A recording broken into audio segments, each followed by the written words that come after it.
잠이슬 맺힐 때에 일찍 일어나 해돋는 아침부터 힘써서 일하라. 일할 수 없는 밤이 속히 오리라. 어느 밤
전능하사 천지를 만드신 하나님 아버지를 내가 믿사오며 그 외아들 우리 주 예수 그리스도를 믿사오니 이는 성령으로 잉태하사 동정녀 마리아에게 나시고 본디오 빌라도에게 고난을 받으사 십자가에 못 박혀 죽으시고 장사한 지 사흘 만에 죽은 자 가운데서 다시 살아나시며 하늘에 오르사 전능하신 하나님 우편에 앉아 계시다가 주로서 산자와 죽은 자를 심판하러 오시리라.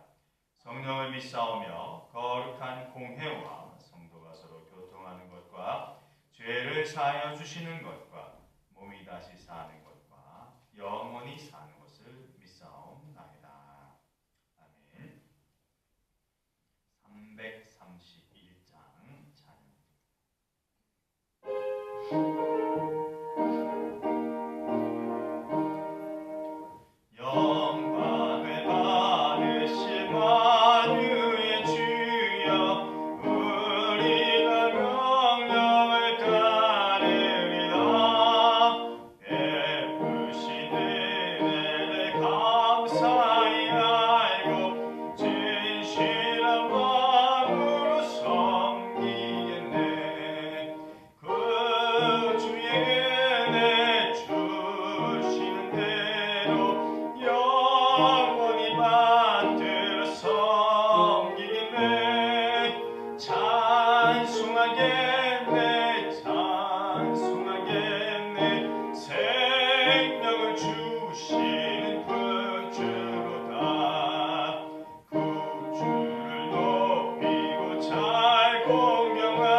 생명을 주시는 구주로다.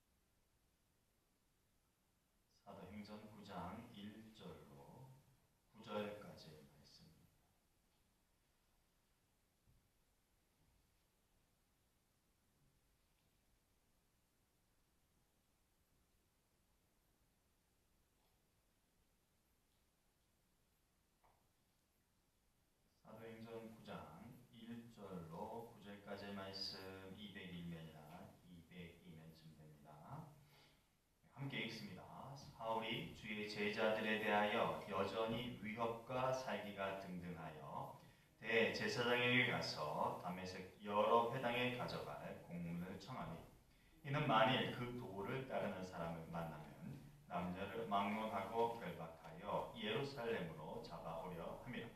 사울이 길을 가다가 다메섹에 가까이 이르더니 우연히 하늘로부터 빛이 그를 둘러 비추는지라. 땅에 엎드러져 들음에 소리가 있어 이르시되 사울아 사울아 내가 어찌하여 나를 박해하느냐 하시거늘 대답하되 주여 누구시니이까 이르시되 나는 내가 박해하는 예수라. 너는 일어나 시내로 들어가라. 내가 행할 것을 내게 이를 자가 있느니라 하시니 같이 가던 사람들은 소리만 듣고 아무도 보지 못하여 말을 못하고 서 있더라. 사울이 땅에서 일어나 눈은 떴으나 아무것도 보지 못하고 사람의 손에 끌려 다메섹으로 들어가서 사흘 동안 보지 못하고 먹지도 마시지도 아니하니라. 아멘. 하나님의 말씀입니다. 기도합니다. 하나님 감사합니다. 생명의 말씀을 읽었습니다. 하나님의 은혜로 이 말씀이 채워지는 귀한 생애가 되도록 도우시옵소서. 오늘도 성령님의 능력을 의지하며 말씀을 함께 나누게 됩니다. 이자간에 하나님의 은혜가 깨달아지도록 도우시고 우리 안에 성령의 지혜를 더하여 주셔서 말씀을 통한 새 생명이 공급되게 하여 주시옵소서. 예수님의 이름으로 기도합니다. 아멘. 복음이 증거되는 곳마다 사람이 있었다는 것은 부인할 수가 없습니다. 게다가 복음이 증거된다라고 했을 때에 사람이 쓰임받았다라고 하는 것 또한 분명합니다. 하나님께서 복음을 위해 사용하신 도구가 있다면 그것은 다름 아니라 사람입니다. 하나님께서 찾으셔야 하는 존재가 사람이기 때문에 하나님께서는 사람을 도구로 복음을 증거하게 하셨고 하나님께서 찾고자 하는 하나님이 반드시 얻어야 하는 인류에 대하여 구원의 길을 예비해 주셨습니다. 마태복음 1장 21절 말씀이요. 아들을 낳으리니 이름을 예수라 하라. 이는 그가 자기 백성을 그들의 죄에서 구원할 자이심이라 하니라. 인류를 구원하실 분이 예수님이시고 또 구원을 받아야만 하는 자들이 어떠한 상태에 있었는지를 이 말씀이 밝혀주고 있죠. 죄인인 상태에 있는 자들을 구원하셔야 할 분이 예수님이셨어요. 그래서 예수님께서는 이 일로 인하여서 이 일 때문에 이 일을 위하여 이 땅에 오셨습니다. 예수님은 분명히 이 일을 위하여 오셨는데 예수님께서 제자들을 향하여서도 이와 비슷한 맥락의 말씀을 하십니다.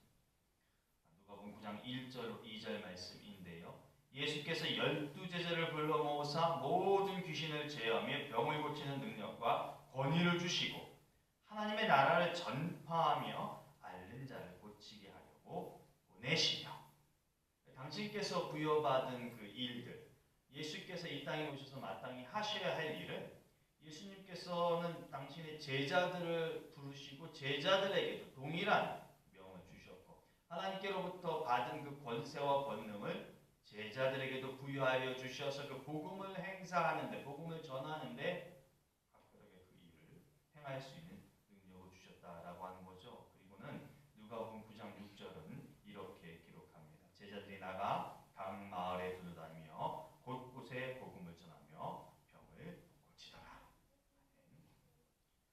이것이 복음이 증거되는 과정이 분명하다. 이것이 맞다라는 생각을 떨쳐버릴 수 없는 것이 아니 예수님 시대에 예수님과 함께했던 사람들에게만 이런 일이 나타났다면 뭐 예수님 때문에 그런 것 아니겠어? 라고 생각할 수도 있을 터인데 사도행전을 통해서도 이와 비슷한 모습이 또렷하게 나타난다는 거예요. 복음을 부여받고 복음을 증거하는 일이 나타난다는 겁니다.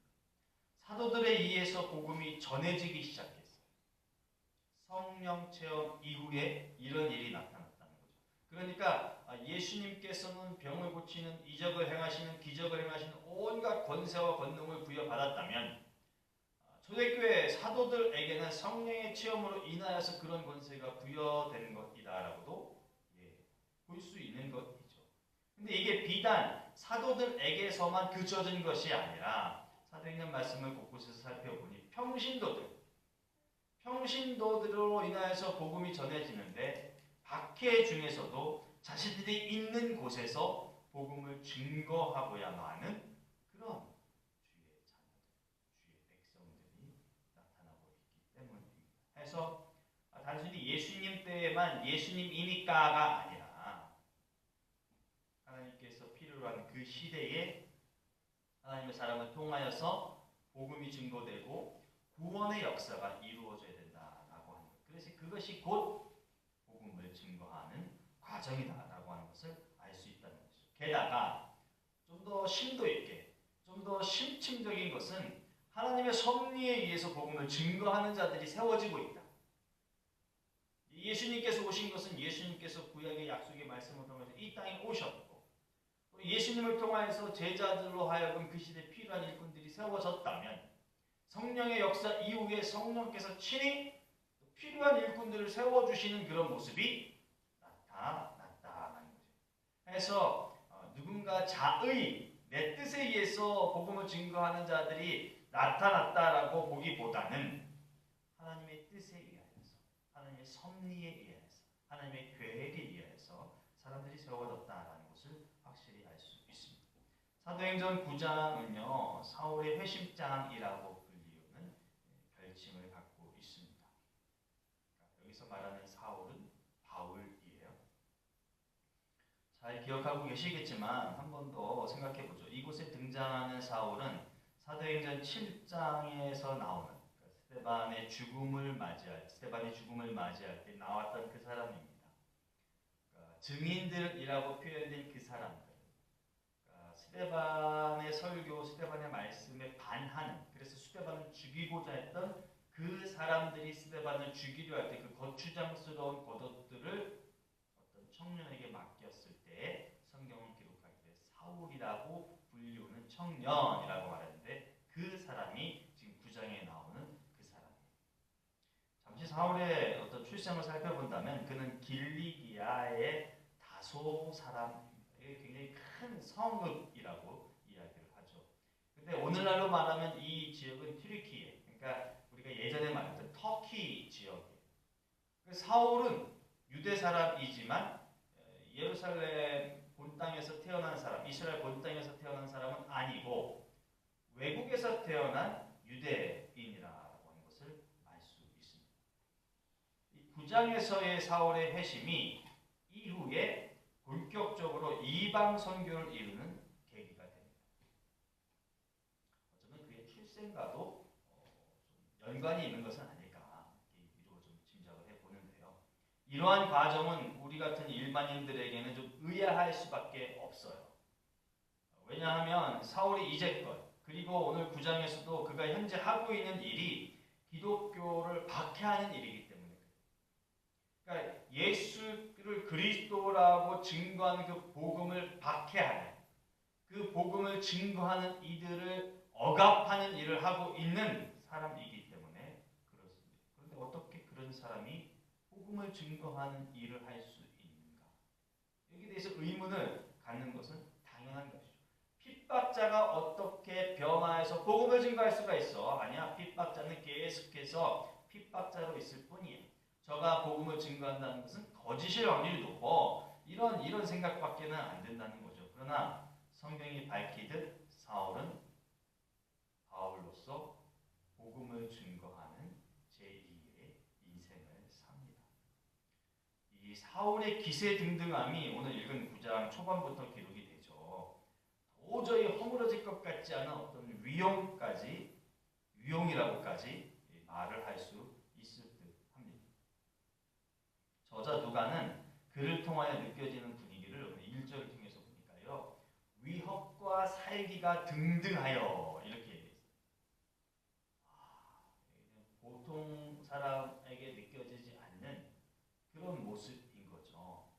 전반적인 사울의 위세가 어떤 기독교인들을 죽이고자 하는, 핍박하고자 하는, 그리고 기독교 입장에서 예루살렘 초대교회 입장에서 복음이 증거되는 것을 정말 제재하고 싶어하는 그 뿌리 위에 다져져 있는 그의 모습, 그의 삶이다라고 하는 것을 이 표현을 통해서 좀 엿볼 수 있어요. 위협이라고 하는 것은 살인을 전제로 한 어떤 가시적인 태도를 말합니다. 그러니까 우리가 흔히 뭐 드라마나 영화에서 봤을 때 뭐 대사가 뭐 너를 죽여버릴 거야라는 대사가 없다 하더라도 뭐 험상궂은 표정을 짓는다거나 어떤 흉기를 들고 있다거나 하면 우리는 위협적인 살인이 느껴져 누군가를 해칠 것 같아 뭐 이런 느낌을 받잖아요. 그러니까 바울의 그냥 있는 그 태도 자체가 그렇다는 거예요. 어떻게 해서든지 복음을 전하는 이들이 있다면 그들을 해야 할 거야. 어떻게 해서든지 복음이 전해지는 곳이 있다면 복음이 전해지지 않게 막을 거야. 이런 태도가 가시적으로 눈을 딱 봐도 이런 그 사람은 사울은 그럴 사람이야 이렇게 느껴진다는 거예요. 그런데 또 살기가 등등하다라는 표현을 했어요. 원문을 보면 숨을 쉰다라는 표현이에요. 숨 쉬는데 살기가 느껴진대요. 이 보통 사람들이 숨 쉬는 것 같지가 않은 그런 느낌인 거죠. 그러니까 사울은 이 저자 누가는 이 표현을 통해서 위협과 살기가 등등하여라는 표현을 통해서 사울이 숨 쉬면서 행동하고 숨 쉬는 동안에 그렇지 않은 사울 외에 복음적인 입장에서 서 있는 사람들이 느꼈을 때에는 그저 살기가 있고 죽을 것만 같은 사울이 누군가를 해야 할 것만 같은 그래서 사울은 그저 그냥 잔인무도함이 그냥 묻어나는 사람이다라는 것을 좀 알게 하는 짐작케 하는 표현입니다. 사울을 봤을 때 어떻게 사울이 이런 일을 할 수 있었을까 좀 생각해 보죠. 먼저 우리가 예수님 당시에 예수님을 극도로 혐오했던 사람들이 있다는 것을 알아요. 당대 기득권층, 종교 기득권층이 그러했다는 것을 기억을 하고요. 그 사람들을 위시로 해서 바리새인들과 서기관들 또한 합세하여 예수 그리스도를 굉장히 혐오하고 죽이려고 했던 사람들이라는 것을 기억을 합니다. 다른 것 아니죠. 예수님께서 증거하셨던 하나님 나라의 복음과 정반대의 길을 걸어가고 있기 때문에 이들은 예수 그리스도를 혐오할 수밖에, 그래서 더 나아가서 죽이고자 애를 쓸 수밖에 없었던 것입니다. 예수님과 다른 노선을 걷고 있었기 때문이죠. 복음과 함께하는 이들이 아니라 복음을 빙자하여서 자신의 부를 축적했다거나 복음을 빙자하면서 자신의 권세를 유지했던 자들이기 때문에 참 복음을 들고 와서 복음으로 인하여서 사람들에게 새 생명을 줬던 예수님이 눈에 가시처럼 여겨집니다. 사울은 다소에서 출생했어요. 그리고는 일찍이 예루살렘으로 건너가서 사도행전 22장 3절 말씀 보면 가말리엘이라고 하는 그 문화 아래서 배움의 터를 세웠습니다. 근데 그냥 배움의 터를 가진 것이 아니라 바리새적인 교육을 받았다는 거죠. 그래서 바울 스스로 그렇게 얘기하죠. 내가 바리새인보다 더 바리새인 같은 가말리엘 문화에서 공부를 했다. 그럼 여러분, 저와 여러분들 짐작할 수 있는 거죠. 바울의 입장이 그리스도 예수와 같은 입장은 아니다라고 하는 것이죠. 예수님 시대를 따져 본다면 대제사장들이나 바리새인들과 서기관들과 같은 입장에선 사울이다라고 하는 것입니다. 그런 부류에 속하는 사울이에요. 지금은 예수가 없죠. 예수님이 돌아가셨고 부활하시고 승천하셨기 때문에 지금 사울이 살아가고 있는 이 시대에 예수님은 없지만 그를 추종하고 있는 무리들, 베드로와 요한과 사도를 비롯한 다른 초대교회 성도들은 마치 예수와 같은 부류로 취급할 수밖에 없는 것이죠. 그러니 사울의 입장에서는 나와 다른 그룹들, 나와 다른 사람들, 내 입장에서 온전하지 않다고 여겨지는 그 사람들이기 때문에 사울은 그들을 악의 축으로 간주할 수밖에 없는 것이죠. 율법을 무시하고 율법을 경시하고 하나님을 무시하는 사람들밖에 여길 수밖에 없는 것이죠. 그래서 잡아들이기를 애쓰고 있는 것이죠. 그래서 먼 길 마다하지 아니하고 어떻게 해서든지 그들의 씨를 말리고자 지금도 다메섹으로 이동하려고 하는 것입니다. 주어서요? 자신이 배우고 익히고 접한 그 율법의 기준에 의해서. 곧 사울이 지닌 사상이 그렇고요. 사울의 배움이 자신이 하는 일의 기준이 되는 것이죠. 그의 권한이나 권위가 어느 정도 높았을까? 이것은 우리가 사도행전 7장의 표현에서 좀 가능해 볼 수 있습니다. 7장 사도행전 7장 58절 서두에 말씀드렸던 스데반의 죽음과 관련해서 나타났던 상황인데요. 성 밖으로 내치고 여기서 스데반은 성 밖으로 증인들이 내쳤다는 거예요. 그래서 돌로 칠세 증인들이 옷을 벗어 사울이라 하는 청년의 발 앞에 둡니다. 자신들의 겉옷, 자신들의 옷을 사울이라고 불리는 청년의 발 앞에 놨다라는 것이에요. 여러분 물론 이 구절을 그냥 아무 의미 없이 뭐 까짓거 수많은 증인들이 좀 옷 잃어버리는 거 염려스러우니까 사울에게 야 내 옷 좀 맡아줘 이렇게 툭 던지면서 그 발 앞에 내려놓은 거 아닐까 이렇게 생각을 해볼 수도 있죠. 사울의 근처에 놓다 보니까 그냥 발 옆이야, 발 앞이야, 발 뒤야. 그래서 발 앞이라는 표현을 썼을 수도 있겠어. 이렇게 좀 볼 수도 있을 법하지만 사실은 초대교회 성도들의 모습을 통해서 엿본다면 우리가 지금 쉽게 생각하는 그냥 사울이라고 불리는 청년 앞에 그냥 내던져 놓은 거야 라고 여기는 것은 온당치 않은 해석이 될 수도 있어요. 사도행전 4장 34절로 35절 말씀입니다. 그 중에 가난한 사람이 없으니 이는 밭과 집이 있는 자는 팔아 그 판 것의 값을 가져다가 사도들의 발 앞에 두매 그들이 각 사람의 필요를 따라 나누어 줍니다. 그러니까 물건을 판 사람들이 사도들 발 앞에 내려놓으면 사도들은 그것을 취하여서 사도들의 필요에 의해서 교회 공동체 사람들에게 나누어 줬다. 여러분 바치는 예, 갖다 드리는 예가 되는 겁니다. 그러니까 권위와 복종의 상징으로서의 발 앞에 내려놓는 거예요. 사도들을 존중하고 사도들을 따르고 사도들의 권위에 우리가 따르겠습니다라는 뜻으로서 자신이 판 모든 것들을 발 앞에 내려다 놓는 것. 이런 해석이 좀 더 타당해요. 그러니까 가말리엘 문화에서 많은 배움을 갖고 복음을 증거하는 이들을 주도적으로 탄압하는 역할을 감당했던 사울 청년, 이 청년의 권위, 이 청년의 힘은 증인이라고 불리는 모든 대다수의 사람들이 그를 따르고 그를 복종할 수밖에 없는 대단하게 높이 여김을 받는 사울이었다라고 하는 것을 알 수 있는 것입니다. 그 발 앞에 자신들의 옷을 내려놓음으로 인하여서 우리는 사울 당신을 추종하며 당신을 따르며 당신은 박해의 일에 함께하는 자들입니다. 라는 권위와 복종의 상징이다. 이렇게 보는 것이 타당합니다. 그래서 열심을 내겠습니다. 이런 의미가 함축되어 있는 것이죠. 여하튼 박해의 기준은 사울의 입장에서 봤을 때 사울의 배움에 있다라고 하는 것이 분명합니다. 그런 그에게 오늘 말씀을 보니까 아주 놀랄 만한 일이 일어나고야 말죠. 3절에서 5절 말씀을 다시 한번 볼까요? 사울이 길을 가다가 다메섹에 가까이 이르더니 호연히 하늘로부터 빛이 그를 둘러 비추는지라. 땅에 엎드러져서 들음에 소리가 있어 이르시되 사울아 사울아 내가 어찌하여 나를 박해하느냐 하시거늘 대답하되 주여 누구시니까 이르시되 나는 내가 박해하는 예수라. 이렇게 말합니다.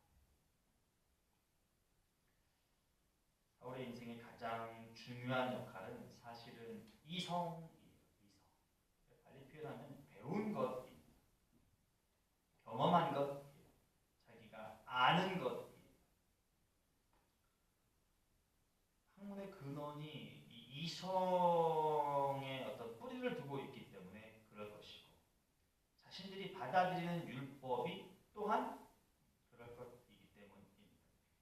이미 예수님께서 그리스도이시고 예수님께서 복음이시고 예수님께서 하나님 되심에 대한 숱한 증거들이 나타났고 그에 따르는 증거들뿐만 아니라 입으로 전파되어지는 복음이 왕성하게 초대교회에서 일어났음에도 불구하고 일어난 사건은 박해였기 때문입니다. 만약에 초대교회의 생성 이후에 사도나 평신도들에 의해서 전파된 복음을 순수하게 받아들였다면, 모든 이들 가운데 그 복음이 깊이 뿌리 내렸다면 사울을 포함한 이런 박해자들은 있을 수 없는 거죠. 이성의 근거에서 삶을 살았던 이들이 그 이성이 무너지고, 경험의 토대 위에서 살았던 이들이 그 경험의 토대 뿌리가 무너지고 온전히 복음으로 인하여서 참 복음을 받아들이고 믿는 자들이 되었을 것이기 때문에 그렇습니다. 근데 여전히 사울이 득세를 하고 사울과 같은 이들이 많다라고 하는 것은 복음이 아무리 왕성하게 전파되고 사도들이, 평신도들이 믿음의 표현을 한다 할지라도 믿지 않는 그룹들이 존재했다라고 하는 것. 사울을 위시한 대제사장들은 여전히 예수를 그리스도로 인정하지 않는다는 것을 뜻합니다. 비록 오늘 말씀 가운데 5절 말씀을 보면 주여 그랬어요. 그래서 마치 사울이 그리스도, 예수를 외치는 듯한 그런 인상이 풍겨져요. 이거 아는 거 아니야? 이런 느낌이 풍겨지지만 바로 뭐라고 합니까? 뉘시오 이렇게 이야기해요. 주여 누구십니까? 그러니까 이건 어쩌면 그냥 예의를 갖추는 표현이다라고 볼 수 있지, 이 사람이, 그러니까 사울이 예수를 주라라고 고백하고 있다라고 보는 것은 너무 앞서 나가는 해석입니다. 누구냐? 물었어요. 내게 이런 일, 지금 내가 음성이 들리고 있는데 누구시오? 누가 지금 이런 음성으로 나에게 말을 하는 것이오? 예수님께서 친히 예수라고 알려주시죠. 이성에 근거한 사울의 입장에서 사울이 경험한 이 일이 여러분 이성적으로 설명이 되는 것일까요? 전혀 그렇지가 않아요. 이거 길 가다가 갑자기 빛이 일어나서 그냥 고꾸라지는 현상이 나타나는데 이거 어떻게 이성적으로 설명이 가능합니까? 빛이 있었을 뿐만 아니라 들리는 음성까지 있었다라고 하는 것은 이건 초자연적인 현상임에 분명하다라고 하는 것이죠. 이성적으로는 납득이 안 가는 일이지만 육체적으로 경험을 했다라고 하는 것은 또한 부인할 수 없는 것. 우리는 이런 현상 앞에서 사울의 참 모습을 발견하게 됩니다. 8절로 9절 말씀 보시죠. 사울이 땅에서 일어나 눈은 떴으나 아무것도 보지 못하고 사람의 손에 끌려 다메섹으로 들어가서 사흘 동안 보지 못하고 먹지도 마시지도 아니하니라. 여러분 이 표현은요 1절과 2절로 한번 비교해 보시죠. 사울이 주의 제자들에게 대하여 여전히 위협과 살기가 등등하여 대제사장에 가서 다메섹 여러 회당에 가져갈 공문을 청하니 이는 만일 그 도를 따르는 사람을 만나면 남녀를 막론하고 결박하여 예루살렘으로 잡아오려 하리라. 여러분 이 장면은 마치 전투 장면에서 나를 따르라 라고 외치는 장군과 같은 그런 모습 같아요. 내지는 뭐 전쟁 영화 가운데 돌격 앞으로 하는 어떤 소대장, 군대장의 그런 아주 멋지고 힘 있는 그런 모습. 죽어도 나는 너희들을 이끌어갈 거야. 죽음도 불사할 거야. 그런데 8절에서 9절의 말씀은 그런 대장과 같은, 그런 장부와 같은, 그런 용사와 같은 모습은 전혀 찾아볼 수 없죠. 그죠? 같이 했던 사람 중에 한 사람에게 부축되어서 이끌려져서 가서 다메섹까지 어떻게 그냥 들어간 그런 사울의 모습밖에는 나타나지가 않아요. 만약에 이 사울이 갖고 있었던 이성, 이 사울이 갖고 있었던 율법, 이 사울이 갖고 있었던 사상과 가치관이 합당하고 맞는 것이었다면 지금 8절로 9절 이후의 모습 가운데서도 1절과 2절의 당당함이 있어야 되는 것이 좀 더 온전한 사울의 모습이 아닐까 싶어요. 근데 초자연적인 어떤 경험을 한 이후에 사울의 모습은 이전에 이성을 바탕으로 한 그런 당당함이 온데간데 없다는 것이죠. 그저 무기력한 한 사람의 연약한 인간에 지나지 않다. 나도 인간이구나. 내가 힘을 쓰고 용을 쓰고 악을 쓰고 뭘 하려고 했지만 보지도 못하고 들리는 이런 어떤 음성에 의해서 그냥 무너질 수밖에 없는 그런 연약한 인간이었구나 라는 것을 보여주는 거예요. 하나님이 하나님 되신다는 것은 해서 이성으로 설명이 불가한 것이 분명합니다. 하나님의 모든 것에 대해서 이성을 지닌 우리 인간이 하나님에 대해서 설명할 수 없다는 것이에요. 그리고 납득할 수도 없다는 것 또한 확실하다는 것. 이걸 어떻게 설명하겠냐? 불현듯 빛이 나왔는데 잘 보고 걸었던 내가 갑자기 실명이 됐다. 아니, 형체는 보이지 않는데 음성이 들린다. 아니, 나는 빛도 받고 음성을 들었는데 아니, 내 옆에 있는 인간들은 음성만 들었다고 하네? 아니, 이걸 어떻게 같은 공간 안에 같은 시간에 머물러 있던 사람들에게 나타난 일이라고 이성적으로 설명이 가능하겠냐? 불가한 것이죠. 해서 우리는 하나님을 알려고 하지만 절대 모든 것을 다 알 수는 없는 것이다. 이게 우리의 순수한 고백이 될 수밖에 없다는 것이죠. 또 내가 하나님을 알아요. 이렇게 하나님을 나는 경험했어요. 이렇게 호언장담한다 할지 모르지만 사실 극히 일부분만을 하나님께서 보여주시고 경험케 한 극히 일부분만을 경험하고 있는 것은 아닐까라고 하는 것이죠.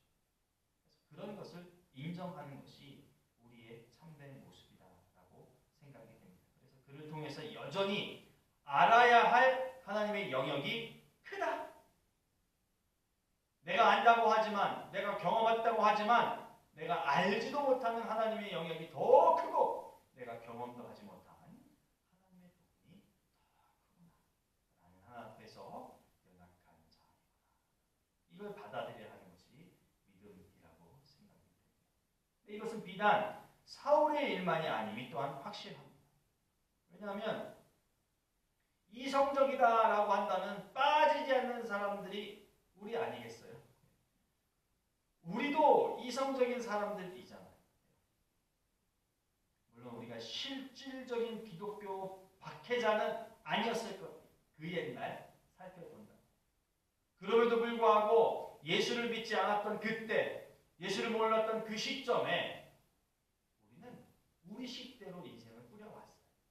내 계획대로 내게 주어진 환경에 걸맞게 내가 계획하고 내가 추구하고자 하는 꿈을 향하여서 내 식대로 내 방법대로 내가 배우고 익히고 나의 대인관계 그 틀 안에서 살았단 말이죠. 이 얼마나 이성적이고 이 얼마나 합리적이고 이 얼마나 체계적이고 이 얼마나 인간다운 인간의 참 모습입니다. 저와 여러분 모두가 그렇게 살았단 말이죠. 그러니까 우리도 비이성적인 삶을 사는 사람이 아니에요. 이성적인 아주 뚜렷한 이성적인 시간을 갖고 산 사람이다라고 하는 거죠. 그런데 그런 우리가 그랬던 우리가 지금은 기독교인으로서 생을 살아가고 있다는 것이 우리 또한 초자연적인 어떤 힘에 의해서 내가 정말 굳건하게 붙들었던 그 모든 것들을 놓을 수밖에 없는 하나님 앞에서 그리스도 예수 앞에서 나는 무기력한 인간에 지나지 않습니다. 주님 나를 살리시옵소서. 이렇게 고백을 한 우리들이라고 하는 것이죠. 사울은 너무나도 선명한 신비를 경험했습니다. 그러나 성경을 보니 사울만의 일이 아닌 듯해요. 조금 전에 말씀드린 것처럼 7절을 보니까 같이 가던 사람들은 소리만 들었다 이렇게 기록을 해요. 그러니까 아하 이게 또 하나님께서 하나님의 사랑을 찾는 과정 속에서 아니면 하나님 되심을 나타내는 그런 어떤 현상 속에서 차등이 있을 수 있겠구나. 누구는 보기도 하고 듣기도 한다면 누구는 보기만 하고 누구는 들을 수만 있는 그런 일이 있을 수도 있겠구나. 하나님께서 베풀어 주시고 하나님께서 계획하신 섭리 안에서 하나님으로 인한 경험이라 할지라도 차등이 있을 수 있겠구나. 이런 것들을 우리가 배우게 됩니다. 이건 비단 사울의 때만 그런 것이 아니죠. 예수 때에도 그랬어요. 예수님 시대에도 그랬어요. 오늘날을 비춰보면 오늘날도 그렇죠. 같은 무리 안에서, 같은 공동체 안에서, 같은 복음 안에서 신앙생활을 해 가는데 차등이 있어요. 하나님에 대한 경험에 차등이 있어요. 은혜에 대한 경험에 차등이 있어요. 그렇다고 해서 누가 우위냐, 누가 우열이냐, 이걸 논하는 것은 아니죠. 하나님께서 주시는 합당한 은혜를 경험할 수 있다. 좀 경험에 부족도가 있다. 이런 부족이라는 표현도 좀 못하지만 다름이 있다. 다름이 있다라는 것을 우리가 받아들이고 수용해야 할 것입니다. 성경을 경의 책이라고 부르기도 하죠. 또한 무엇보다 믿음이 있는 우리는 성경을 하나님의 말씀입니다. 계시의 예언의 책입니다. 이렇게 말하기도 하고 그렇게 믿어요. 그래서 우리는 그것을 가까이 합니다. 그렇다면 성경이 정말 하나님의 역사를 드러내는 것이라고 믿는 것이, 성경이 하나님의 역사를 나타낸 것이다 라고 여기며 읽는 것이 정확할 것입니다. 그게 우리에게 있어야 될 것입니다. 그런데 또 자문해 봐야 되겠죠. 우리에게는 얼마나 많은 경험이 성경을 통해서 이루어지고 있나.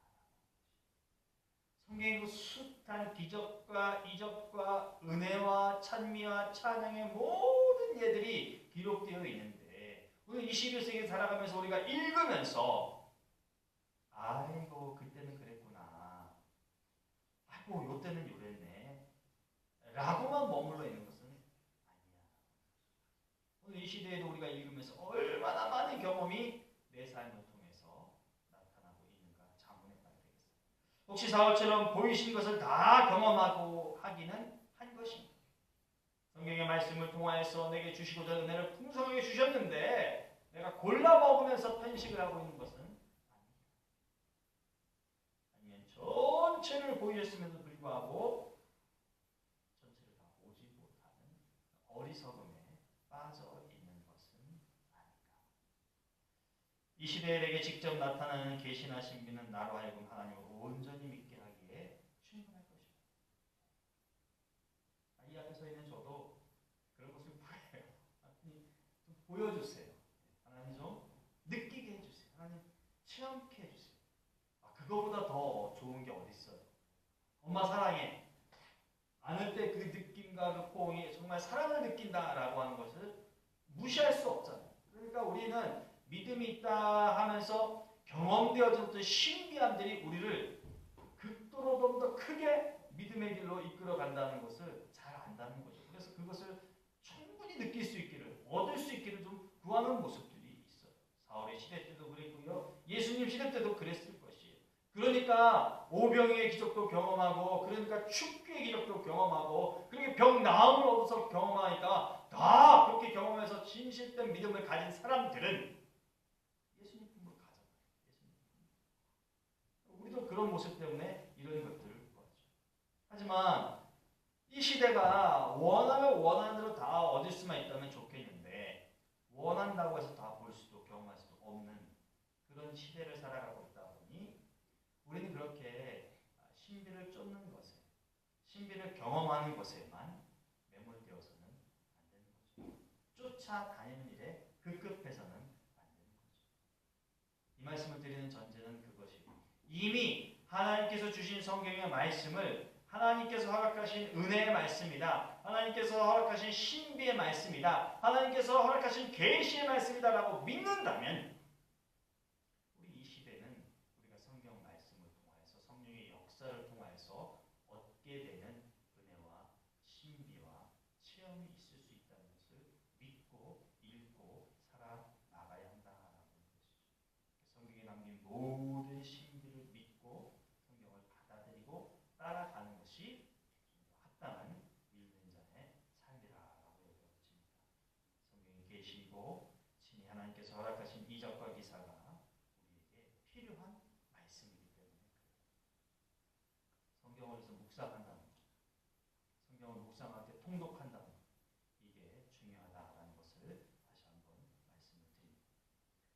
사실 사울은 지금 이 겪는 일, 그러니까 갑자기 빛이 나와서 눈이 멀게 되고, 생전 경험도 못했던 어떤 소리를 듣게 된다는 것. 이거 왜 생겼는지 몰라요. 현실적으로 모르는 상황입니다. 아직까지. 그래서 자기가 당한 일이 자기 스스로 좀 곤혹스럽게 좀 하고 있다라고 하는 이 수준일 뿐인 거예요. 왜냐하면 이 일로 인해서 지금 당장 자기가 해야 했던 다메섹까지 가서 여러 회당에 다니면서 예수 그리스도를 복음이다, 예수 그리스도가 구주라고 전거하는 사람들 잡아서 예루살렘으로 보내야 되는 일을 못하게 되었기 때문에 그래요. 내가 준비한 것을 실행하지 못하는 그냥 곤혹스러운 일만 지금 경험했다라고 느낄 수밖에 없는 것. 저와 여러분들은 이 부분을 통해서 이걸 좀 알아야 될 것 같아요. 하나님께 쓰임 받는다는 것에 내 자신의 준비가 큰 몫을 감당하지 못할 수도 있다. 하나님, 나는 준비가 다 됐어요. 하나님께서 쓰세요.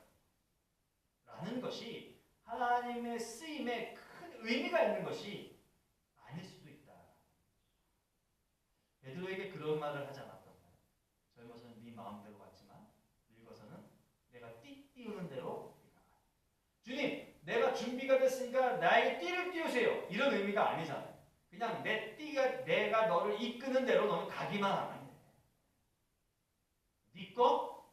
글쎄다. 이런 의미가 더 강한 것. 지금 사울이 그렇다는 거죠. 사울의 모습을 통해서 우리가 받아들여야 할 우리의 믿음의 고백이 그렇다는 것이죠. 정말 중요한 게 뭐냐? 나의 준비입니다, 하나님.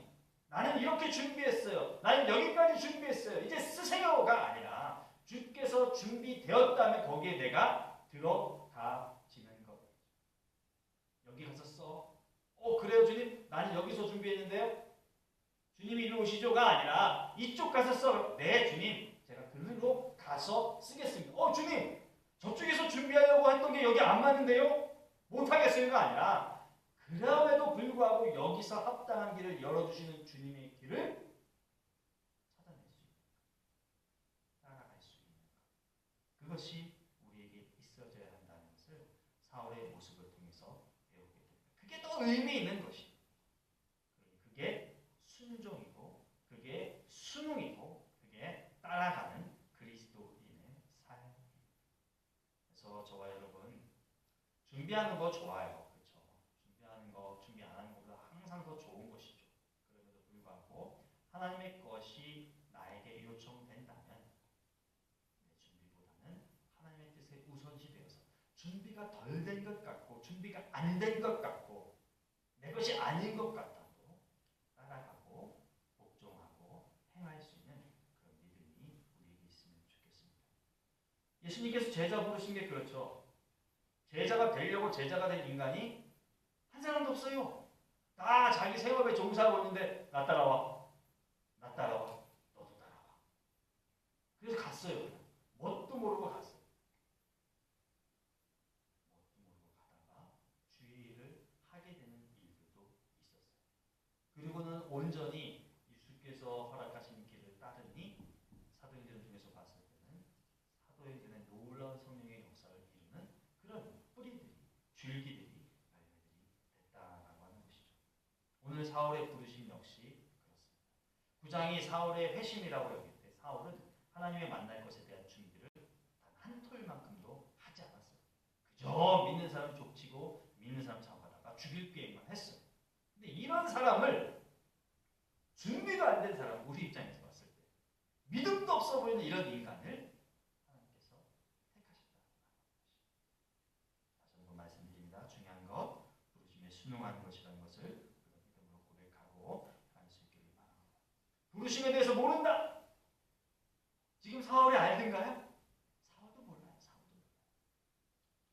때가 되면 알게 하시리라 믿습니다. 사울도 때가 되니 알게 하시는 경험을 해요.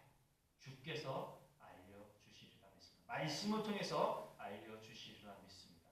기도를 통해서 알려주시리라 믿습니다. 또 함께하는 공동체들, 함께하는 가족들, 함께하는 믿음의 동지들을 통하여서 깨닫게 하시고 알게 하시는 기회를 주시리라 믿습니다. 그러나 우리가 잊지 말아야 할 것은 사울로서는 하나님의 일을 할 수 없다는 것. 여기서의 사울은 9장 1절에서 2절에 나오는 사울입니다. 그 9장 1절과 2절에 나오는 태도와 마음가짐과 그의 성정과 성품과 행동을 갖고는 절대로 하나님의 일을 감당할 수 없다는 것입니다. 같은 사울이지만 8절 이후에 나오는 그 사울이 될 때 비로소 주께서 쓰실 수 있는 기본기가 가져진 사울이 된다는 것을 잊지 않는 우리가 될 수 있기를 바랍니다. 이랬던 사울도요, 바울로서 복음을 증거하면서 로마서 7장에서 매번 탄식하죠. 내 안에 두 마음이 있어. 내가 두 사람 같아. 하나님을 쫓는 사람이 내 안에 있는가 하면 하나님을 쫓는 것을 자꾸 끌어막는 사람이 또 나야. 한탄하고 탄식하는 모습이 있어요. 이런 모습 또한 오늘의 우리의 모습과 별반 다르지 않아요. 어쩌면 우리의 동일한 고민일지도 모르겠습니다. 은혜 받았던 나라고 하는데, 구원받은 나라고 하는데 여차여차해서 거부하고 싶어요. 여차여차하니 그건 안 되겠어요. 그건 다음에 좀 하시죠. 이런 모습들이 있을 수 있다는 것이죠.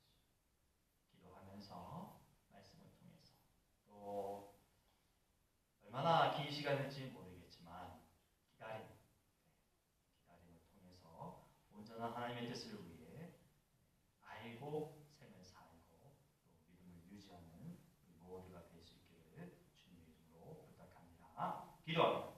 좋으신 하나님 감사합니다. 오늘 사울의 모습을 통하여서 우리를 비춰봅니다.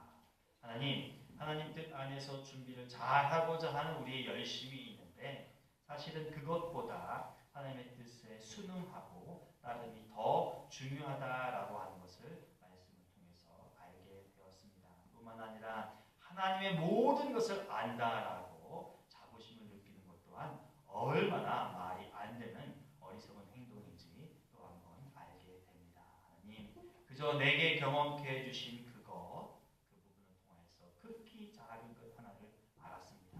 또 누군가는 다른 것을 통하여 하나님을 알았을 것입니다. 비차간에 격려하고 비차간에 위로하고 비차간에 존중하여 그 크신 하나님을 서로의 경험을 통해서도 나눌 수 있는 우리 귀한 공동체 되게 하시고 무엇보다도 한 사람 한 사람이 하나님의 말씀에 바로 서서 이 시대의 말씀을 통한 신비와 은혜와 계시와 하나님의 놀라운 복을 경험하는 우리 모두가 되게 해 주시옵소서. 예수님의 이름으로 기도합니다. 아멘. 우리 시간에 주어진 말씀을 기억하시고 또 갖고 나오신 기도 제목과 더불어 교회를 위해서 함께 소리며 기도를 합니다.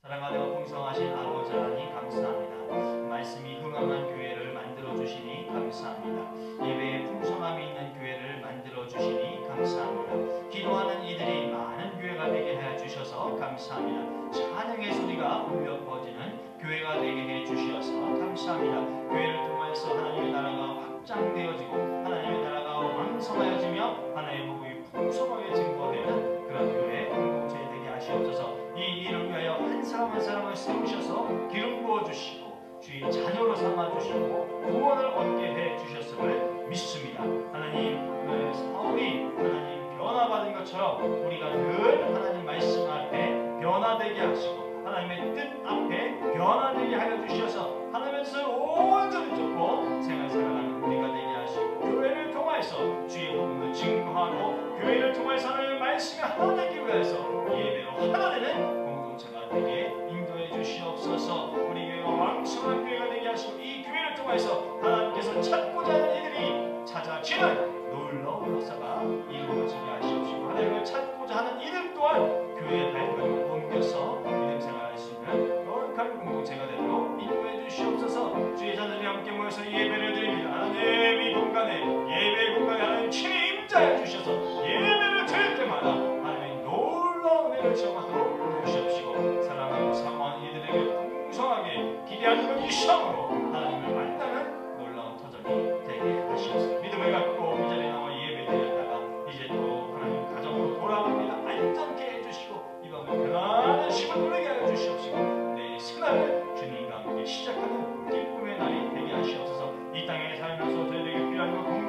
아버지의 놀라운 은혜와 감사가 너처럼 생기가 되게 하시옵시고 풍성을 받는 자 성도 이 땅에서 영광에 신령을 인도해 주시옵소서. 영육의 강건함을 허락하여 주시옵소서. 각 가정마다 필요한 것들을 공급해 주시고 각 가정마다 기도하는 것들이 아버지의 응답의 열매가 맺어지도록 인도해 주시옵소서. 특별히 교회의 이름으로 기도하는 공동체 역사 가운데 기도 가운데 하나님의 열매가 깊이 넓게 맺어지도록 도와주시옵소서.